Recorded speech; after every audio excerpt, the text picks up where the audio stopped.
Have you ever been having a conversation with a friend or colleague and you think to yourself, oh my God, we should have been recording this? That's what we're doing here.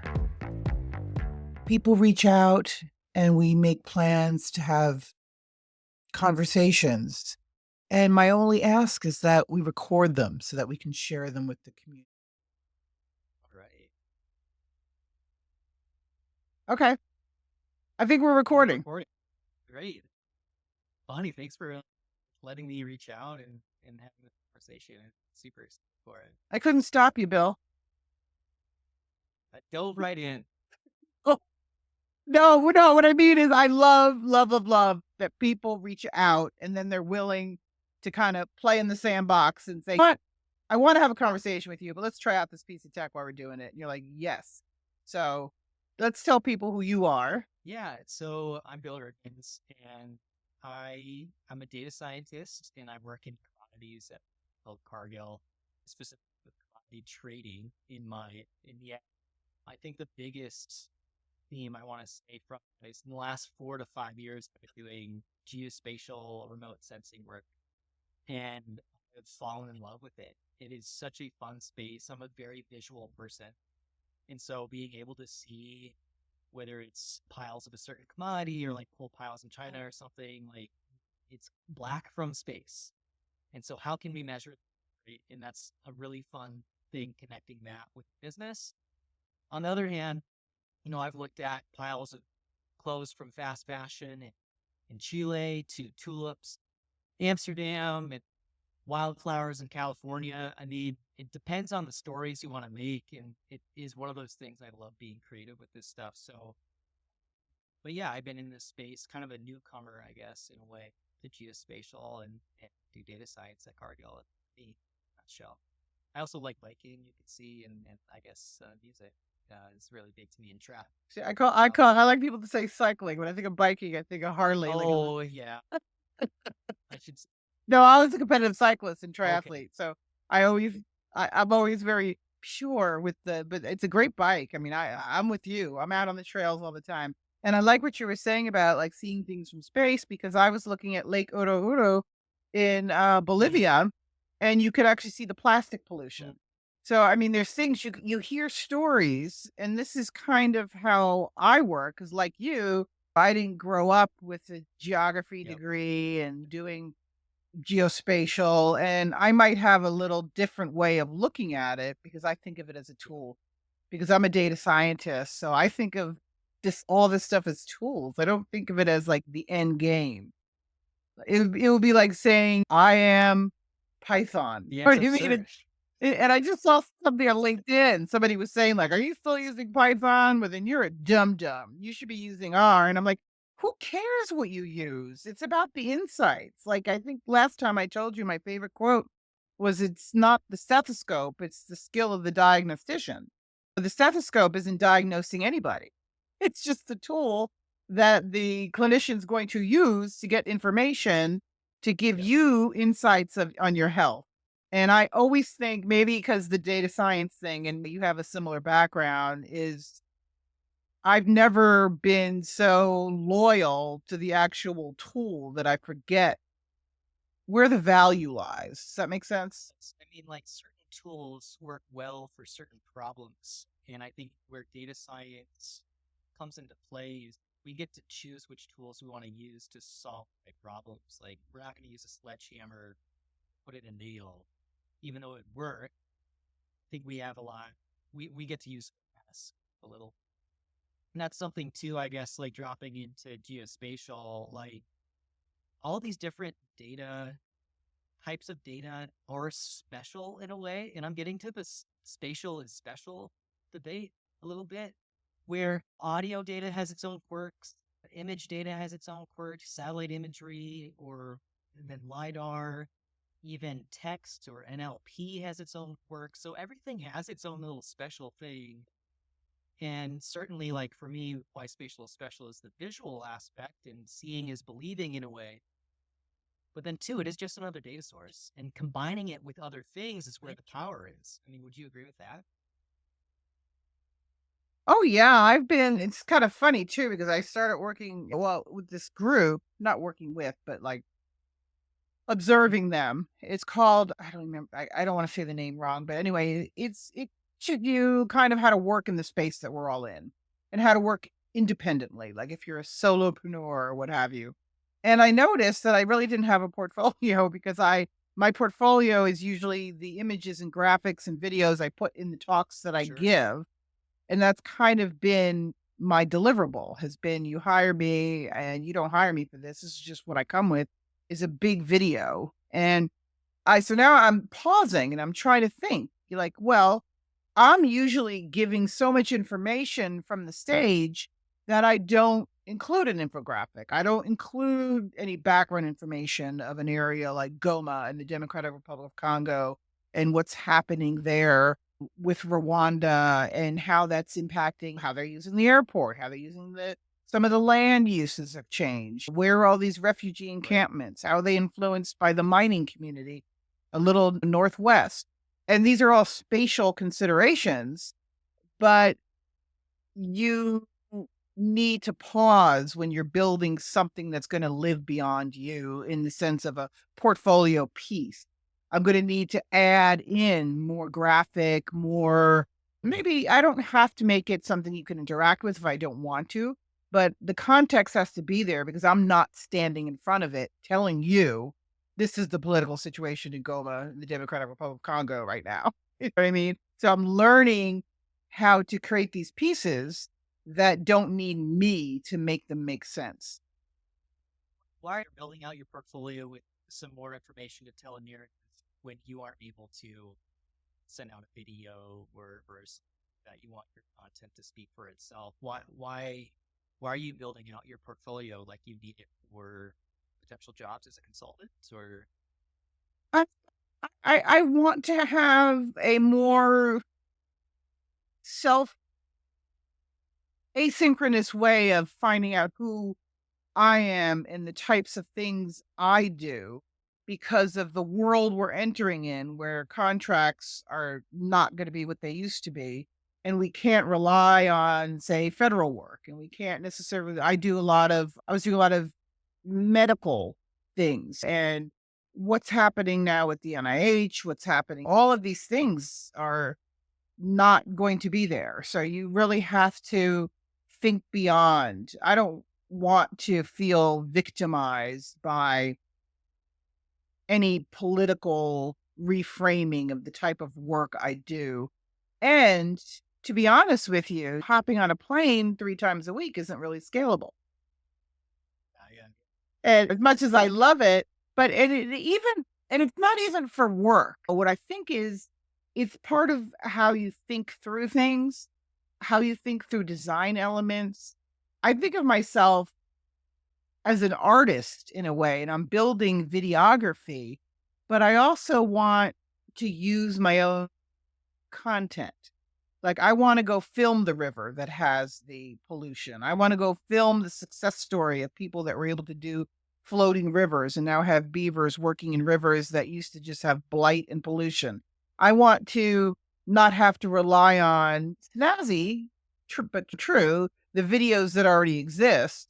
David Attenborough did a great job.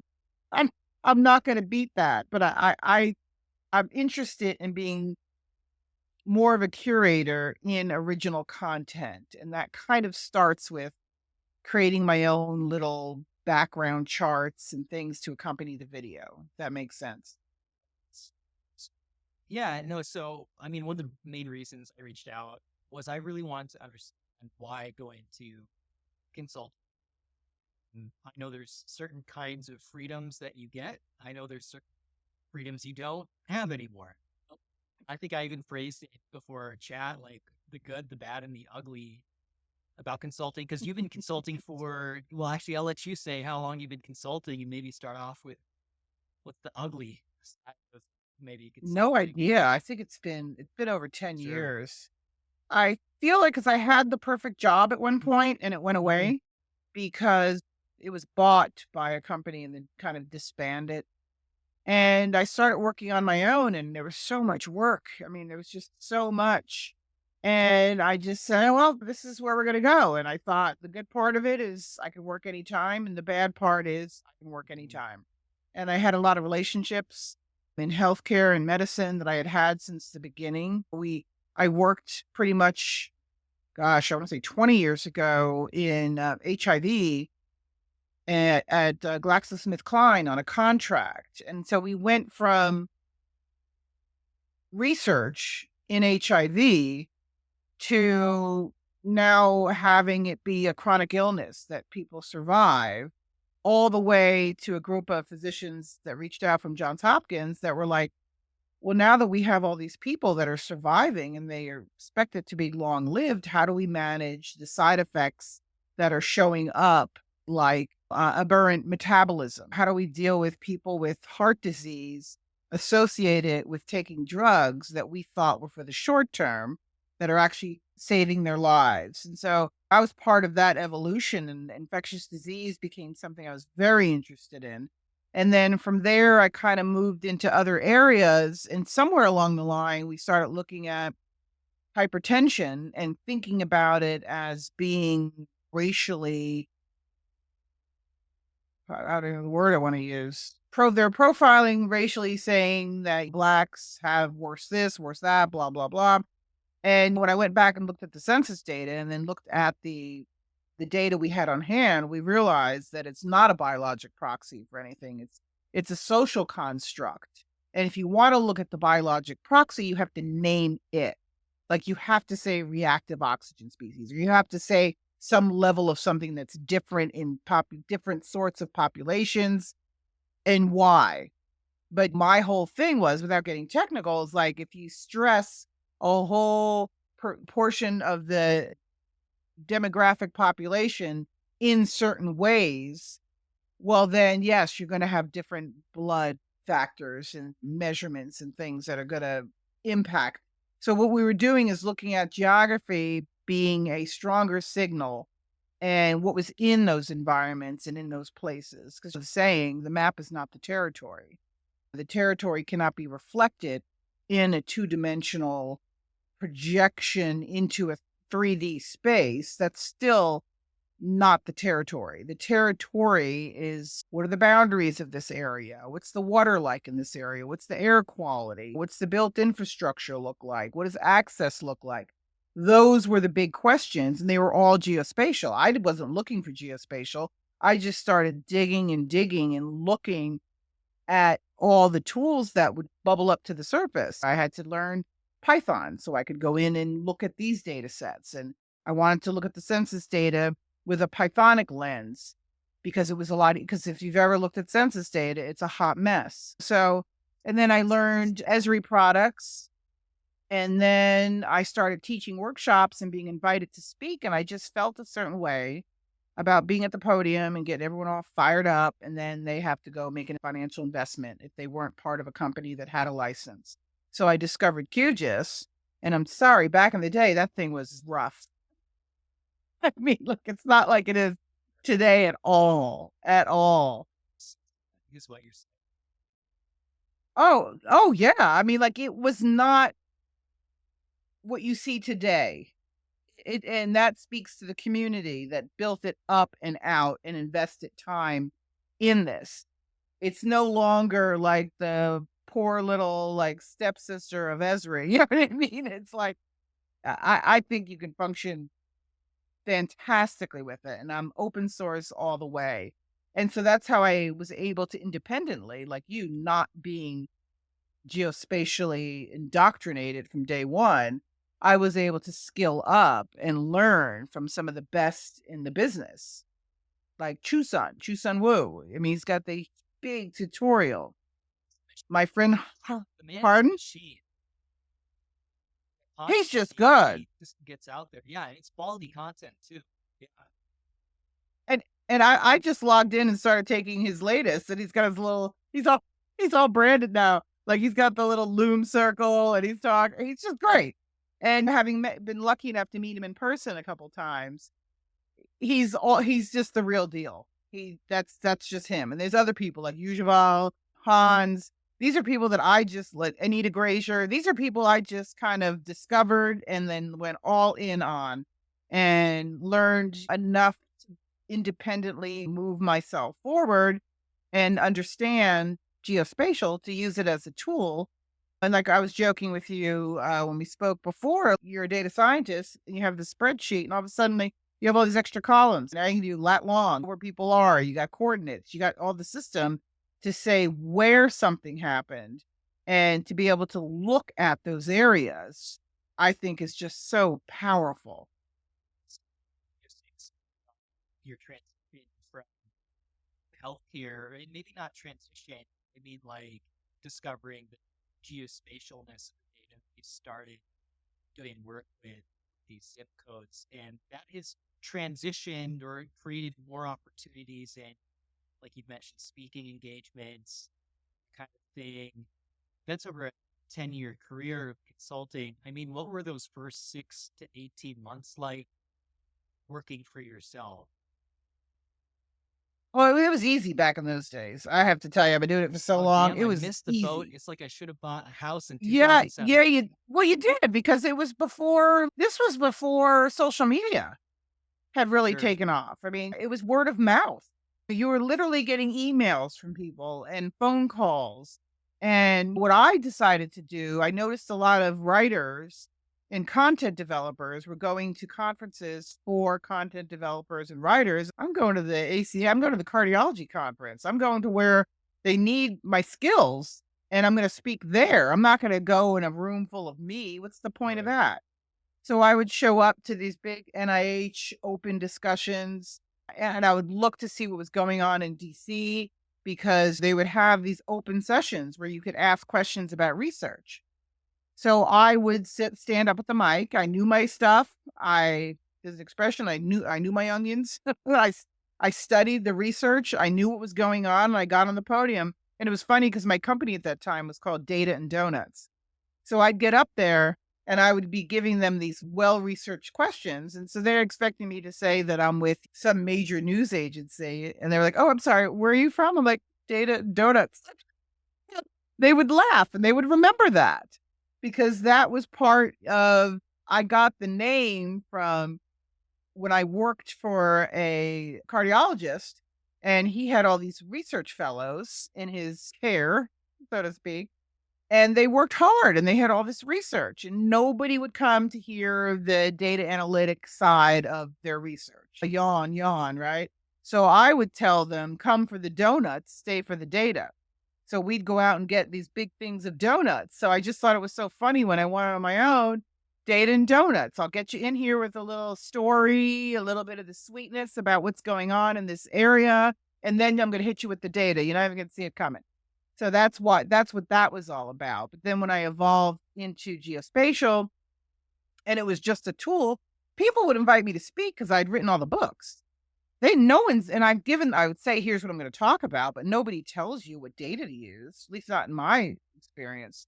So when I was doing stuff with Tableau, everyone's showing up with this superstore data. I don't know if you're familiar with Tableau, but everybody would use the same canned data set that came with the software. And I was like, well, I'm not going to do that. I'm going to use real data. So I would pull census data in and I would speak about that using the tool.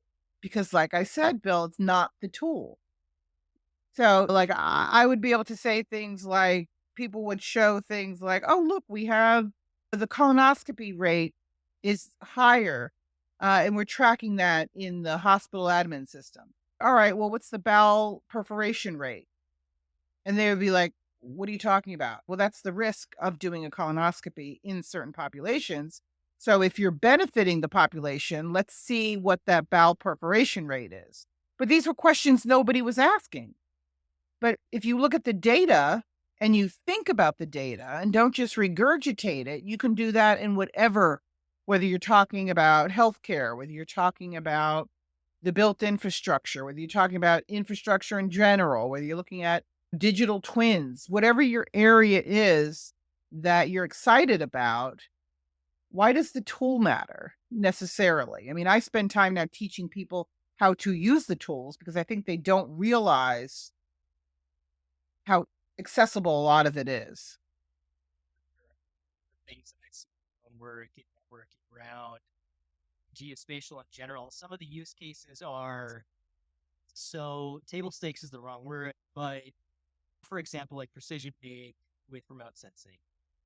It just makes sense. You get out of your doctorate or you look across the American heartland and you're like, that's a lot of land. I can see it from space. It makes sense that I can use this. Then working your back to kind of a business case, since farmers are reluctant to buy anything more and margins are pretty small.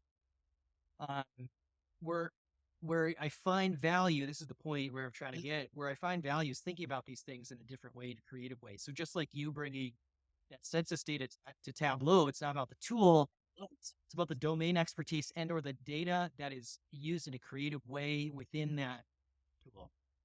So even with it's so funny. We ended up essentially doing the same project with these Chilean clothes in Chile from fast fashion, and we don't need to name the company, but like we both kind of keyed in on like, was this actually there? Is it still happening? And you can use free data like Sentinel-2 to figure this stuff out. But where this was interesting wasn't because we used Python or Sentinel-2 or whatever to see it. It was actually the narrative. It was the thing behind it that was interesting and creative and interesting to an audience. It's quite often the case when I'm talking about these things with people, they don't end up thinking about Python or GeoPandas. They think about the clothes, or they think about the tulips, or the lava flows on Mount Etna. They don't think about the data or the tools that much. I know, it never dawned on me to measure anything. I was just more surprised because the article I'd read had spoken about they had purchased high resolution data, and I'm like, I just looked at a base map and I could see. Right, right, Like, right. you have to look at some of the other tools to be able to do like a time element of it, right? You have to be able to find things that are current. And then, like, I think we spoke maybe through email or text, but I noticed that it was burned out now. You can see the Yep, scar. And, but then I think if you look again, you could kind of see around that area, you could kind of see it moving because there's like a duty free port yep, right there. And it's a huge source of income. But the funny thing is that it's a huge source of income because we're shipping our crap into these ports trying to get more value out of it. And in addition to the clothing that's showing up there that nobody wants, there's a lot of product from companies like Amazon, that products that are returned that are never used or worn but are destroyed. And a lot of times they're sent out. We have a charming little habit here in the States of, something called the Gini coefficient, where we rate the quality of life that we have here. yep, And the reason we're able to rate it so high is because we outsource the harms, because we have people in the Democratic Republic of Congo digging pits to get cobalt out to their own detriment and their own economic disadvantage in the long run, their own diminished health outcomes and quality of life so that we can sit on our cell phones 24/7. So I mean there's just a lot that's happening. And I always like to talk about, I think it was Scott Tinker is his name, where he talks about you could be completely factual without being factually complete. And that's what motivated me to be a quantitative storyteller. So I'm just not going to sit there and step up on a soapbox and bang a drum and make you feel horrible about your life choices. But I am going to tell you there's more to the story, and like, where do we find the data? How do we formulate the question properly so we bring the right data to the table? And how do we say the data is missing? Because when we say data is missing, that's normative. That means we expect it to be there and we look for it and nobody's collecting it. And that's also part of the story, in my opinion. But like you said, when you see mounds and mounds of clothing dumped in a beautiful, the Atacama Desert, and you're like, what? And then you see it's scorched because they're burning it. That's the story. Knowing well, Bonnie, did you measure how many square meters it was cut? It doesn't matter. It may be a nice little trick we can do with spatial calculations, but that's not the story in that case. Well, I think like the heart of the story, certainly with that narrative, it is not monitoring it. But that's where I see a lot of the value is with this tech is monitoring of assets. And that's what I do in my job is actually monitoring assets or monitoring things we're interested in over time because that gives us an idea what's happening in the market. So I would actually find it really interesting, and I'm even slightly inspired. I got a speaking gig at an analytics conference in the cities in May, and I'm thinking of monitoring those closed piles over time. So it'll be an added wrinkle, but certainly it won't be. Pardon the Yes. pun. Oh no, I love puns. I speak in that language, but you got that before me. Let's iron that one out. So Don't know how I, I guess what I want to show there though too is like monitoring that or seeing how many of those pixels or how many clothes in that area have changed. That would be really interesting. But the heart of the issue is that thing. And or that are, if we're talking about circular economies, if nobody's responsible for indexing or quantifying or following these raw materials through their life cycle, how is that a circular economy? I mean, it changed the way I approach mm, fashion. It really does. But I've always been someone who's spent a lot of money on a much fewer thing because I've always had an awareness about the glut of clothing and things that young people bring on board, and that stuff's just burned out. I don't know if I told you this, but I ordered a pair of black pants that I wanted, and I opened the package, it smelled like oh no. gasoline.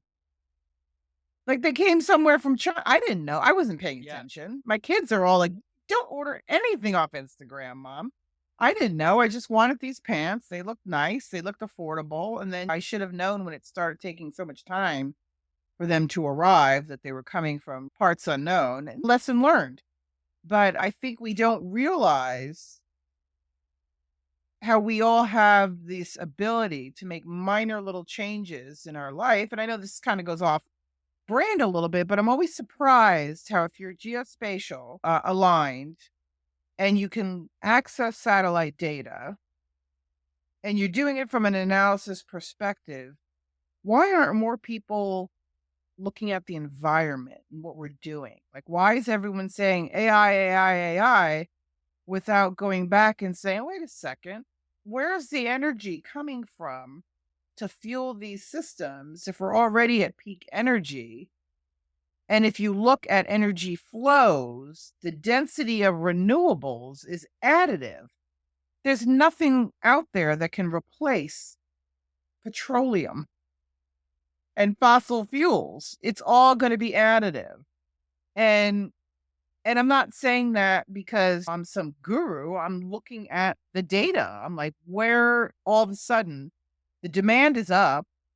I know the UK put something saying that their demand was down. I don't know what that was about. I didn't explore that. But if you think about it, the countries with the highest energy consumption have the highest GDP. It's us and China all day, every day. We switch it occasionally over time, but if your GDP is off the roof, then you are also the biggest energy users, which makes sense. So unless we uncouple it, we're not going to see any change. Also see just to add on to that in China, they are just building so many nuclear power plants so much more quickly. It's almost a fact of national security. I mean, there will be more energy consumption. GDP probably, hopefully, increases more. I mean, yeah, I mean, asking these questions, like you were saying, like it's not only just energy being used by these data centers, it's tracking it down to the root cause of why these things are happening and where these. Here it is. Like, and that's so straightforward. It's asking the question, why are you making the map in the first place? And I think, I don't know if that's a difference in mindset or not with data science coming in, but it's certainly something I see quite often.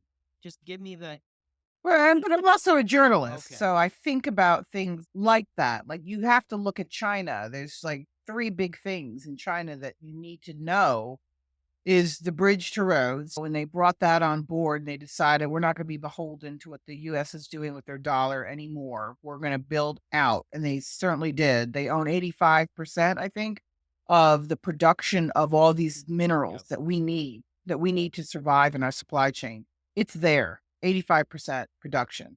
They also don't have a workforce. They, because of that little Yep. pocket, they don't have, if you look at their demographics, there's nobody to do these activities in this certain age group. So they're going to need automation. They're going to need a different sort of industry that's not like factory type work. And they're addressing all of it. I mean, they're just right on the money with I mean, obviously human rights aside, I'm saying they're structuring their society so they can be independent and they are managing their own energy needs. They're not going to be beholden to the US for anything. And which is why these, like trade wars, what what bargaining, pardon the pun, chip do we have when our supply chain depends on these minerals that they own the production asset for? Commodities for sure, and that's just coming from my fra- trading. But then too, you get record exports from Brazil, and Brazil is growing at an astounding rate. Unfortunately, you know from deforestation as well, and but China will buy their soybeans from not the United States. They'll find a different place, or they'll buy something like that. They will figure out how to sell world order essentially. Uh, but it is interesting. So you did mention though that you count yourself as a data scientist, use geospatial tools. I'm curious, like if for someone like myself, so this is asking for myself, I guess, is like if I want to start consulting now and getting into that space, what are some considerations I should think of? Because you said the game was different 10 years ago, right? Like, how has the game changed? I mean, you said contracts are not going to be the same. Could you expand on that too? Like, what's the playing field look Well, like? society has changed. Society has changed, and I was there for the pivot. There Mm, used to be a time when you'd sit there in these pharmaceutical meetings and the most earnest and passionate people would want to do the right thing for the right reason. And then it sort of pivoted. We got into this profit motive across all industries where the dollar was king. Don't tell that story. I wrote a story about hematopoietic transplantation in pediatric children. And I was writing this thing, and they were saying, we don't talk about that. Don't talk about the soft costs. Don't talk about this. Don't talk about that because they didn't want to have it change the message that the pharmaceutical company was paying them to put in this, what was supposed to appear as an independent article that I was, I guess, ghostwriting. I don't know. I don't know. Sometimes they would give me credit, sometimes they wouldn't. But and I started noticing that, well, if you're gonna tell me how to interpret the data that I'm looking at and I'm not seeing what you're seeing, then I'm just a secretary. Nothing against secretaries, but I just have an admin function here, and that's not what my career is about. So I started doing less of that because I saw the motivation. I saw that you could not write that article independently because why would somebody pay a company hundreds of thousands of dollars to do an article if it wasn't going to benefit them? So that started happening. And then I started noticing it in other areas as well. And especially in AI, I'm the one that shows up and says, hey, I'm all about AI, but let's look at that natural resource capital and keep track of it. I mean, it's not free. I mean, it seems free that's to you, but it's not free. And you could say, oh, I'm using renewables. Well, renewables require infrastructure that's built from fossil fuels that also has a 10 to 12-year lifespan. So, yes, the sun is out there and water is out there, but how are you going to capture it? And the wind, but you have to create things to capture it that also break down and contribute to this, dead mass on the planet. The living biomass of the planet is now outweighed by construction and non-biodegradable junk that we've built out. You know, a lot of it's our buildings, blah, blah, blah, and roads and all that. But when you think about it, the living biomass is now getting dwarfed by our shit, you know? And so you can get things in a supply chain, you can get efficiencies, but you're not looking at the right problem. The problem is, whoa, slow down, because how much junk do we need? And that's why I'm excited about a couple projects that I'm pulled in on, like Women in Carbon. And they're looking at ways to create living things inside of like concrete and cement that can sequester carbon. So they're looking at the embodied carbon, the stuff that we need to create the steel and the timber and the wood and the building construction. They're looking at that and making it net zero because they're pulling more out of the environment than they're putting in. And so I always end my videos with these sequences of native populations, even, you know, and it's got captions in English, so you know what they're saying, but I don't want to speak over their voices, where they're talking about how putting mangroves back into an area that had them wiped out with a climate event has changed their entire economy within 2 years in a way that they never could have imagined. Or, you know, a lot of the indigenous populations going into Lake Uru and pulling out the garbage and making changes upstream and downstream and how they look at these areas and bringing it all back. I mean, this is really important stuff. And I feel like we need to be thinking about that. But then the people with the bigger microphones are the ones that are like, you and I, let's go, you know? And there's a lot of good AI, you know, I mean, you have to, for probability, you have to use it. I mean, how else are you going to model anything? And that's all great, you know, but probability is also not fact. These are myths that we think because we believe that I buy this stock, I'm going to make all this money in the long run. That's not a fact. That's a probability. So it's almost like a myth that we're believing as fact and building our entire economy around that structure. And that makes us so vulnerable. And we're starting to see the vulnerability. If somebody comes in and pokes it at the wrong place, it can all come crumbling down. And, you know, I hope that we make it we make it out the other side. What are you gonna do? So, I mean, this is probably getting back to narratives and also like why are these things impactful? Is GeoAI is just another tool. But if it becomes the whole narrative, if it becomes the whole story, it's just going to fall on its knees. It's just not going to be able to stand up. You got to choose the right problems to solve and the right stories to tell. Is what I'm hearing. Kind of still, you must be you're a I mean, storyteller, that's Bonnie. just me. Yeah, yeah, yeah. That's an N of one. That's just what I see coming, and that's what I believe, and I feel like I even heard somewhere that Microsoft is dialing back their expansion of data centers because 'cause they're like, "All right, maybe we overshot that mark a little bit." But, you know, when you listen to the dialogue, and if there's enough people, enough CEOs and, you know, people saying AI is the future, then the financial industry follows, which means the economy follows, which means now we're all betting on this one thing. And if there's a perturbation, everything Yeah. collapses. So we need to be more thoughtful and inquisitive before we go all in, you know. And it's kind of funny because the introduction to the talk I'm giving starts with, like, looking at the world evolve. So really quickly, you're seeing, like, 340 billion years ago, and you're watching blah, blah, blah. But my whole point in that is to show you this huge time Yeah. scale, and then the little tiny part that we've had it, and then I show, like, Thomas Edison talking, the technology that just flipped as soon as we could do that sort of thing.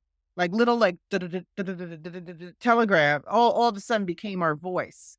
And you look at that time span that we went from that to where we are today, where we're actually not balancing out our ecosystem. We're diverting our water, our power, our infrastructure, the pollution that we're putting out. There's no way to do it without pollution. I mean, we have stuff in, stuff out, you know? I mean, it just happens, but we're not accounting for these things. In fact, there's an article that I reference where if we had to account for the natural resource capital, these huge companies churning out billionaires like Pez Candy, Probably their they own Pez wouldn't turn a dispensers profit. even. Yeah, right.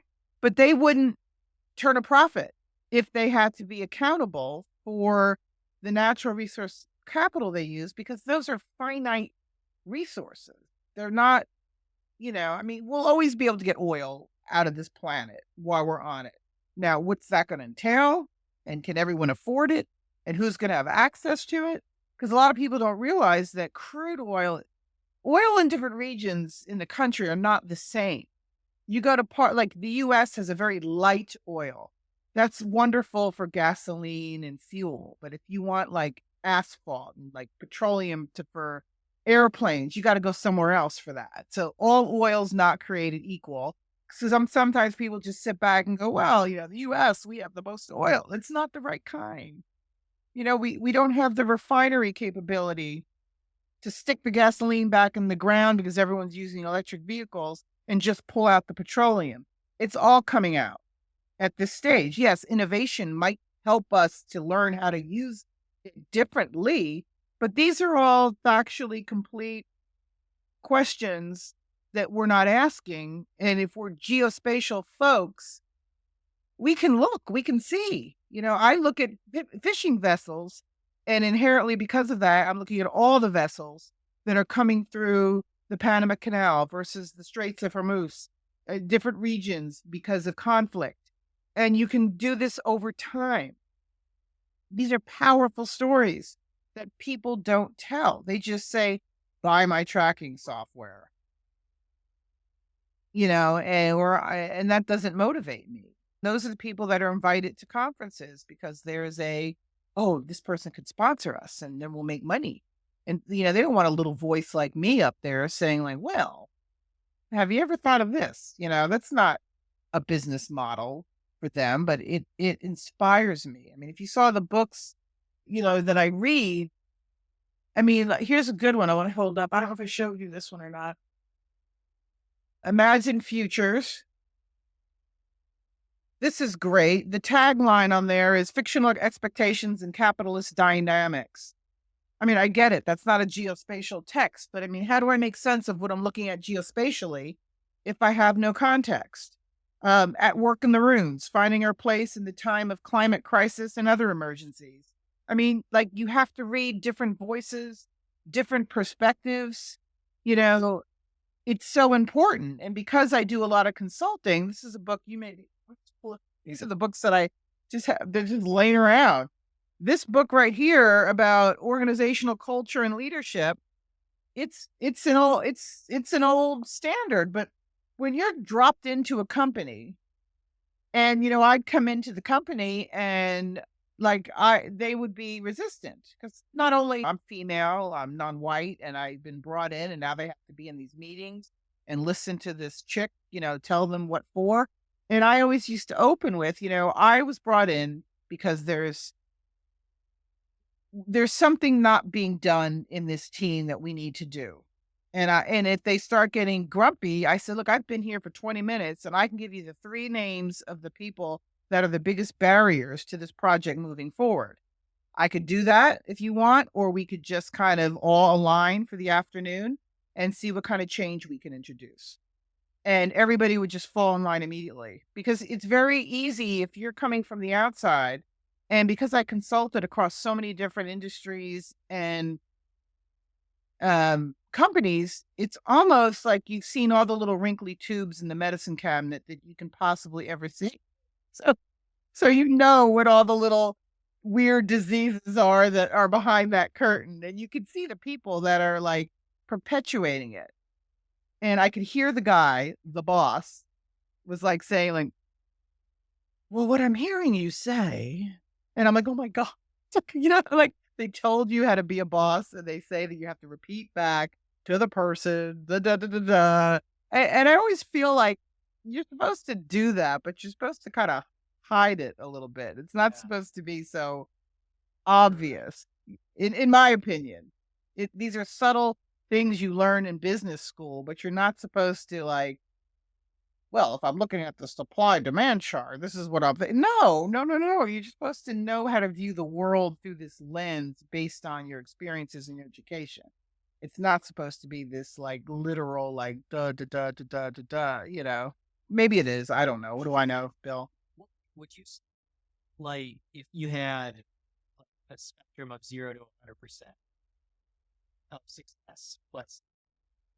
Would you say like 60 out of 100 times is successes and still 40 out of 100 it's failures? Do you mean my entire career? Yeah, I Or would do you imagine. mean like engagement? I mean like the career because I guess where this question is coming from is just like this pod or like whether this is a podcast or conversation, whatever you want to call it, it's not going to be perfect. I don't think we've even labeled it as being perfect, but we're putting it out there, right? And we'll see what it's like. And at least for us as a conversation, I'm going to call it a success. But with consulting or even just taking risks in general, you're going to fail. It's a part of the thing, it's a part of the experience. But I would imagine maybe that you'd have a couple more successes than failures. But those failures, depends how you term them, are also successes. I'm just curious because, like, I mean, I'm sure, like, you've had, Well, is it monetary? If you're talking monetary, I mean, I've never made more than I did when I was working in pharmaceutical. I mean, that was crazy, crazy money. That was like, let's buy another home money, you know? And, as I got older, it was like I wanted to buy back my time. Buying back my time was more important than more things.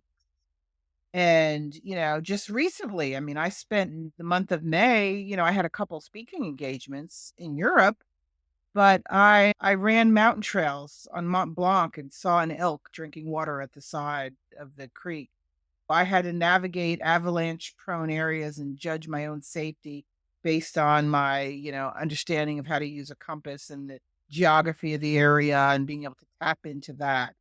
And I mean, those are life yeah, moments. That's not about the zeros. And yeah, yes, I get it. I'm fortunate. You know what I mean? I don't have crying babies at my heels that are hungry and mama's up in, Chamonix, France having a grand old time. right. But I've learned, and I would say it's a win. I mean, if I think about it, I mean, I wrote 3 books. I mean, they didn't the books individually didn't do sales amounts that would make you retire, let's say, but they brought attention and they brought opportunity. And I learned a lot while doing them. And it also made me understand people and what it's like to put your hat in the arena and be judged by people that are just sitting out there on the sideline. These are big, big, big, big life lessons. I would say, obviously, for me, it's been a huge success, but I also have a gainfully employed husband. And, you have to be patient. You have to be, I remember very early on, I would get paid and then my accountant would say, Bonnie, you can't treat the money when it comes in as a windfall. This is your income that you have to make, you have to like have a plan for it across the timeline. So you have to learn to look at budgeting differently and those sorts of things. But I would say 100%, I've had such an amazing time of it. I mean, I've been at the White House. I spoke at NASA. I mean, do I want to say, oh, I wish I had another 6 figures in my retirement account and give up those experiences? Not on your life. So, but people aren't always wired that way. Like my youngest kid is like, I'm retiring by the time I'm 30. And I swear to God, he'll do it. He's just work, work, work, work, work, head to the grindstone, focus, focus, focus, focus, focus.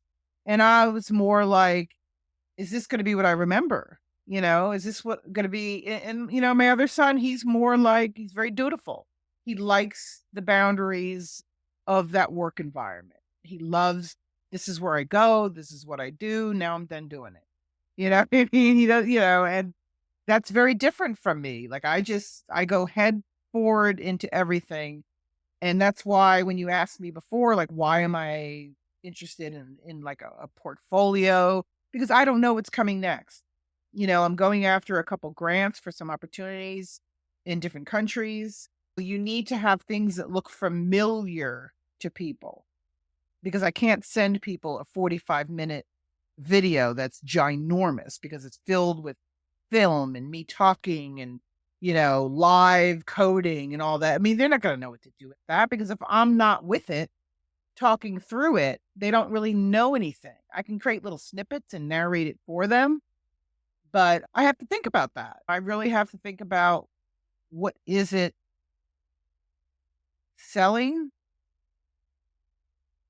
or you just sit around and wait to get picked, or which is fine with LinkedIn in this iteration of it. I get queries all the time about doing this, this, and that. That's because I've had a long road of Sisyphean tasks.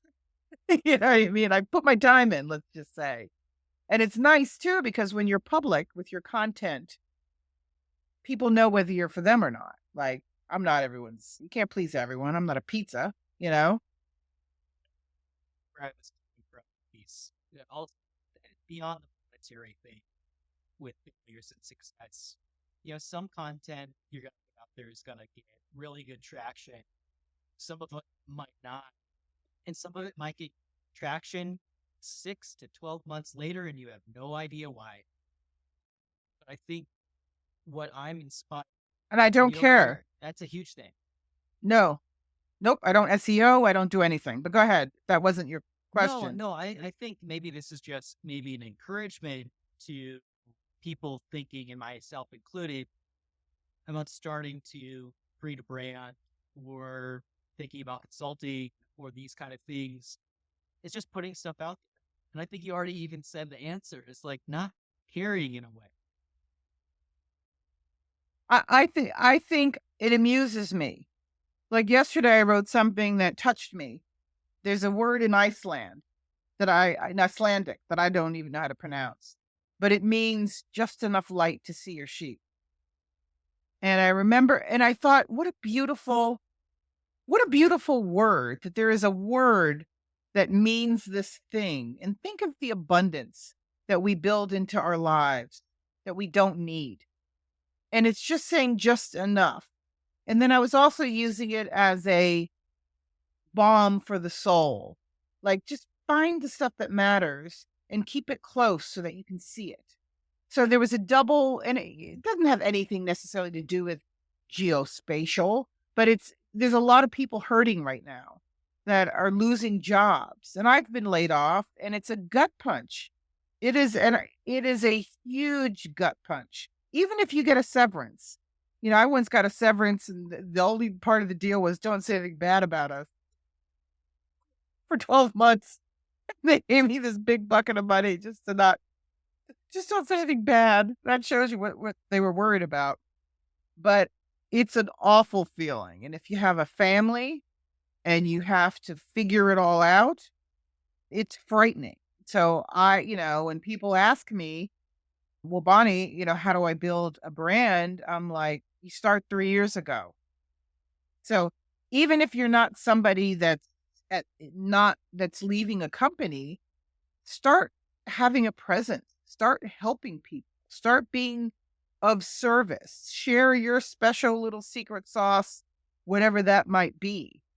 If you have this weird thing that you like biking's not weird, but I mean, like if you want to track some trails, I know someone who was like myself. When I was in Chamonix, I thought I had all the trail software I needed on my phone and I was going to be fine until I got to the top of the ridge and there was a post with like 12 signs in different colors in languages I don't speak, pointing all different ways, and none of them had the text that was on my map.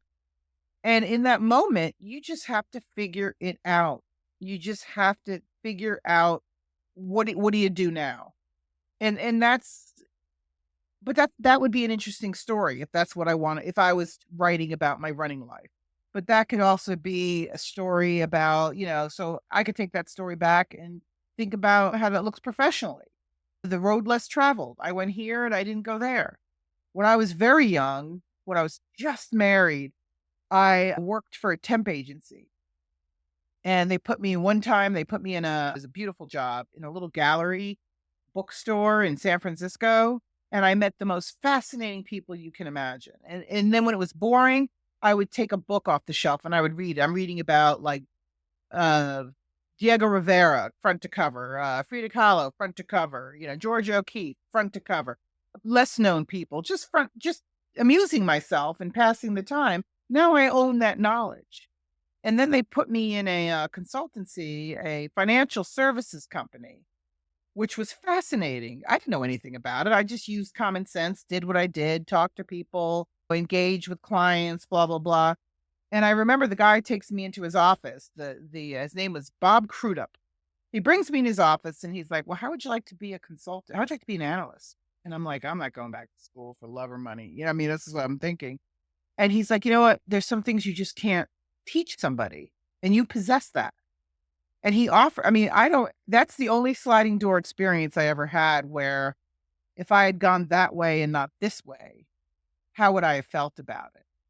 But when I look back on that memory, and it's only been in the last 20 years that I remember it for what it must have been to be plucked out. I was running the office. I was basically a secretary, but like people who had been there for like a very long time, when they would leave, they would write me these letter. Two guys did this, two old timer guys.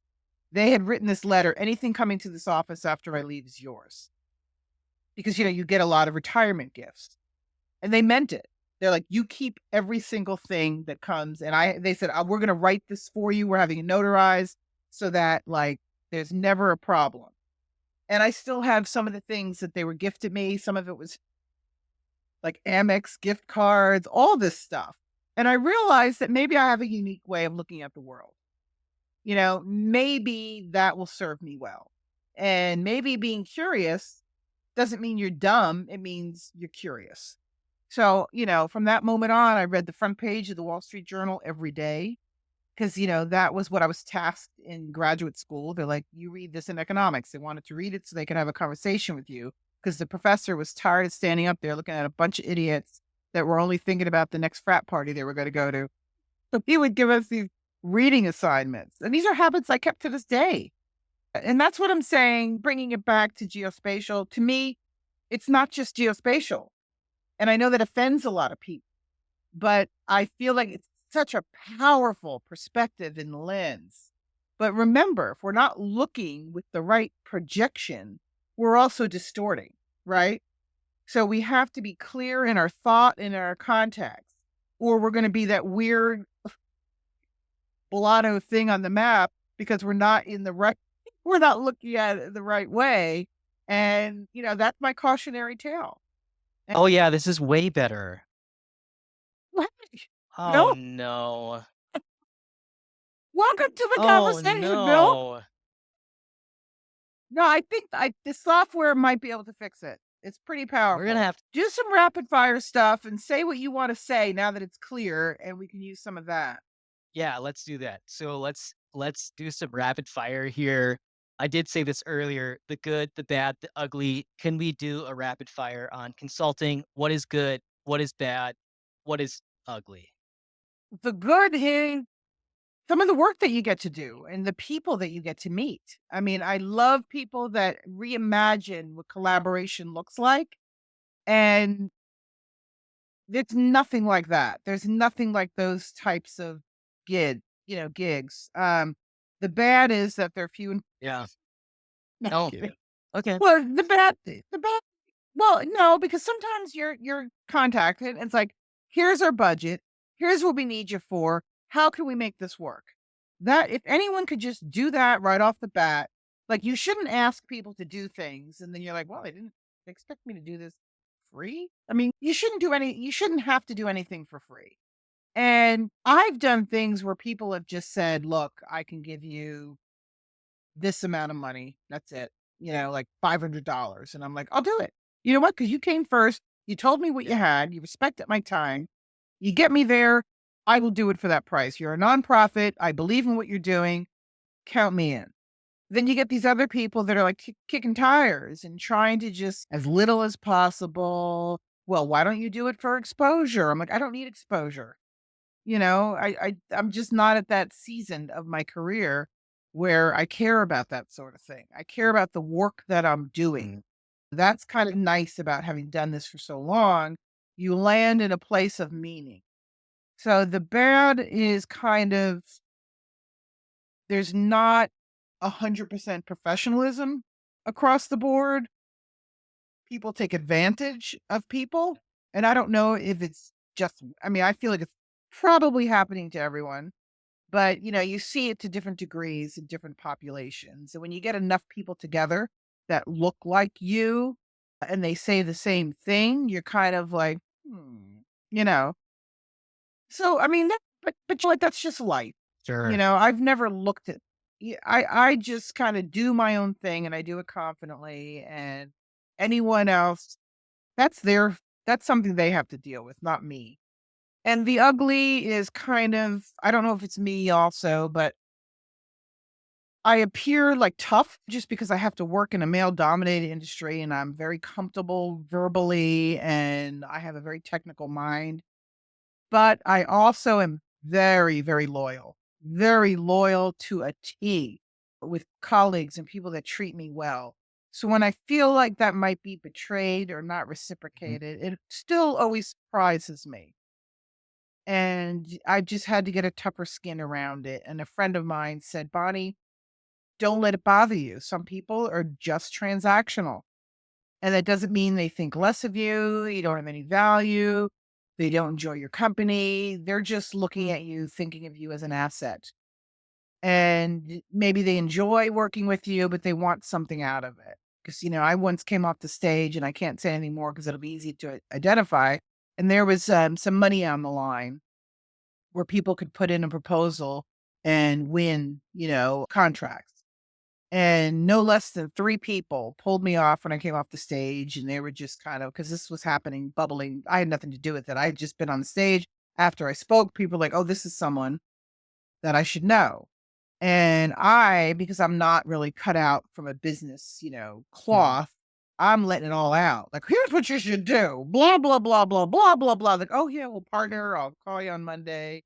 Well, the phone never rang for that reason, and people just took the ideas and ran Yep. with them. And, but I don't know any better. I don't know to keep my big mouth shut. If somebody wants to talk about something, I'm gonna show up honest, and I'm gonna show up the way that I feel like I should, and it's other people that don't follow through, and that's them. I'm not that not follow through person, Mhm. and that's part of this initiative of encouraging people to reach out so we can have conversations because I think it helps. Not that I'm giving any Yoda level advice, but I'm giving time, Mhm. and people are seeing and they're engaging and they understand that their questions really, really matter.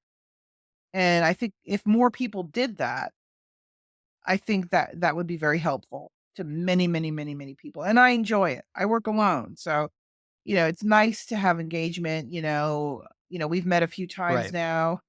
Maybe third time's the Third charm. time's the charm, maybe. Yeah. Yeah. But let you ask the question. Yeah, more what you want to hear, and then we'll wrap.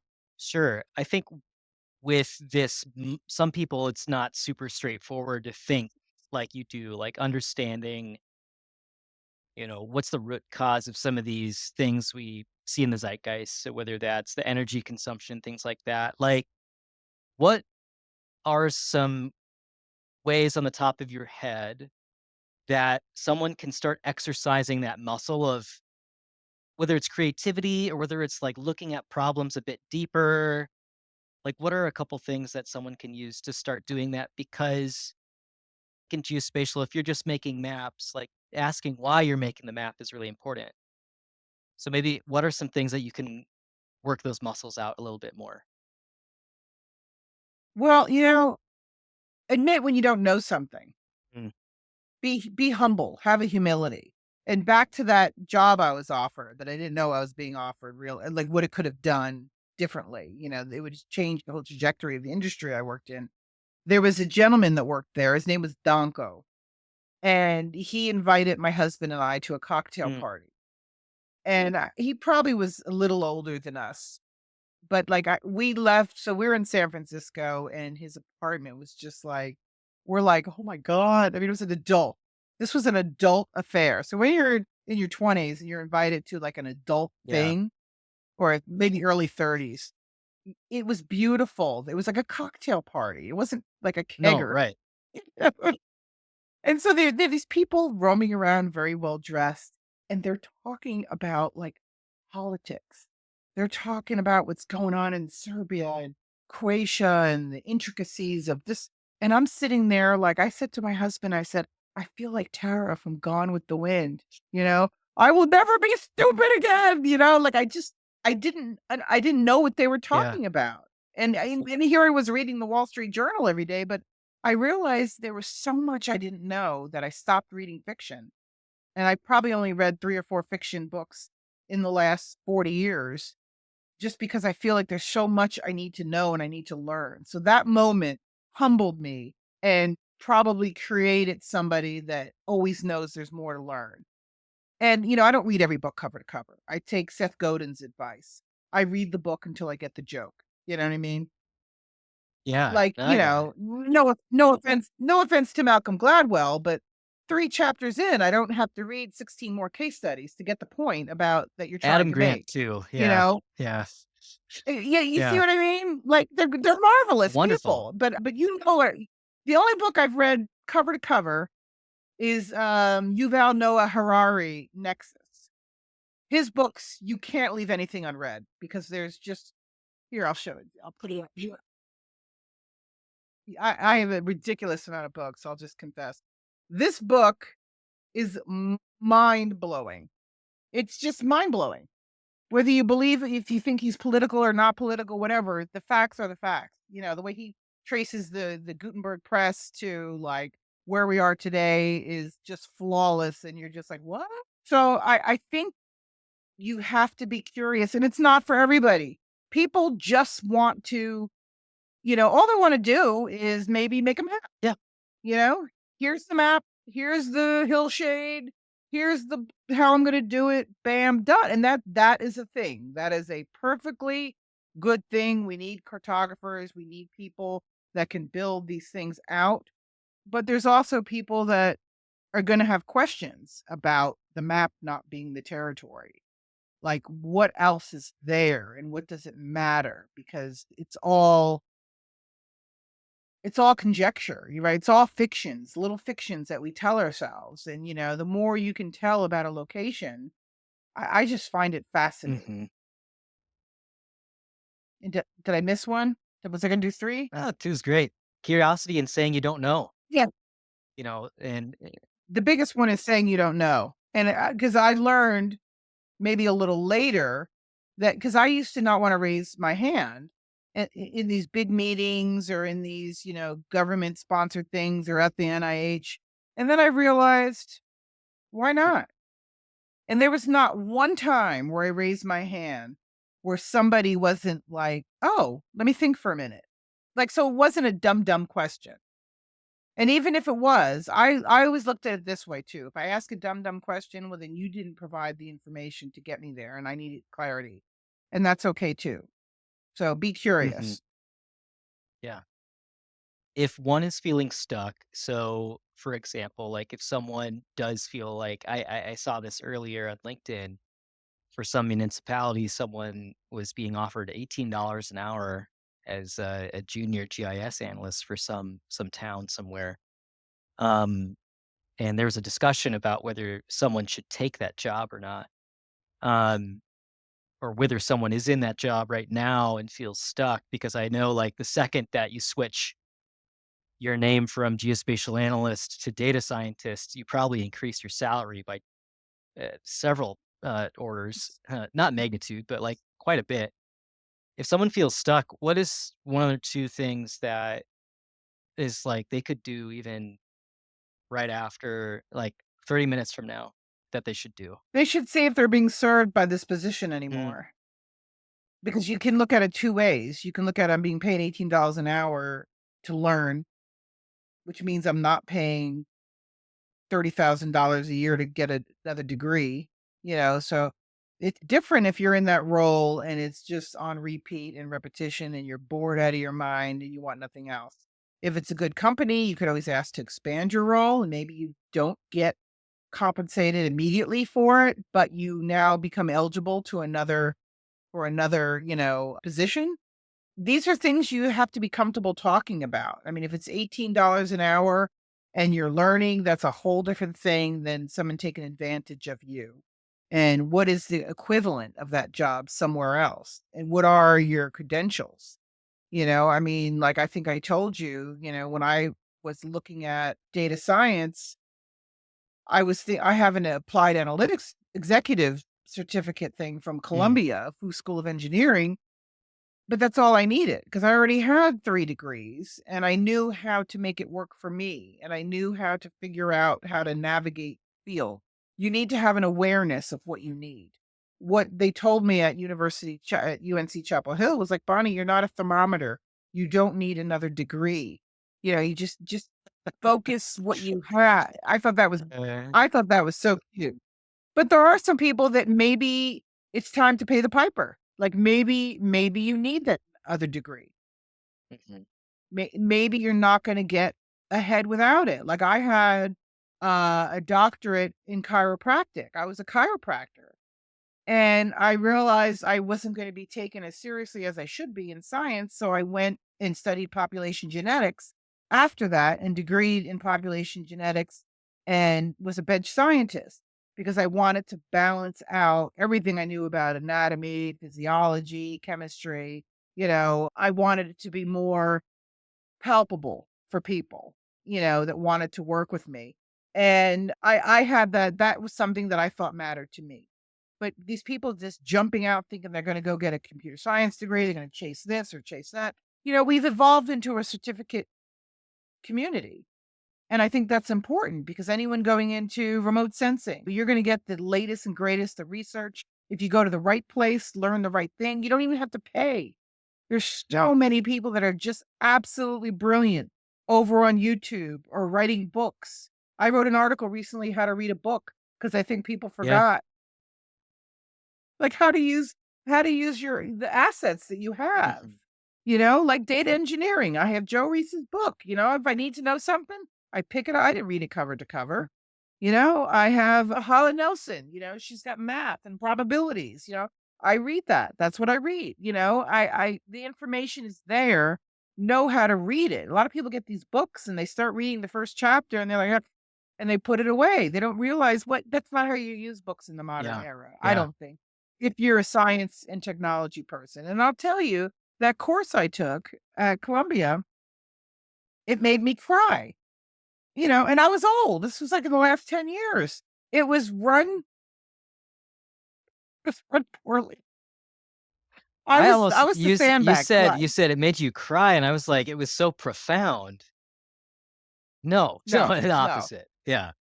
I was the sandbag class. So Oh, no. basically, you would get at first you get these little sketchy things, and then you got this whole project just thrusted at you that was due like Sunday by 8 p.m. or something.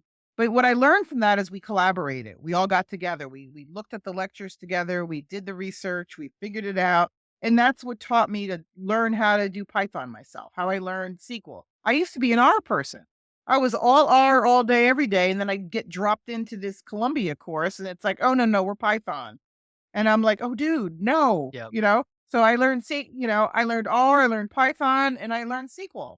And I saw that I was able to do Yes. that, Yes, yes, you yes. know?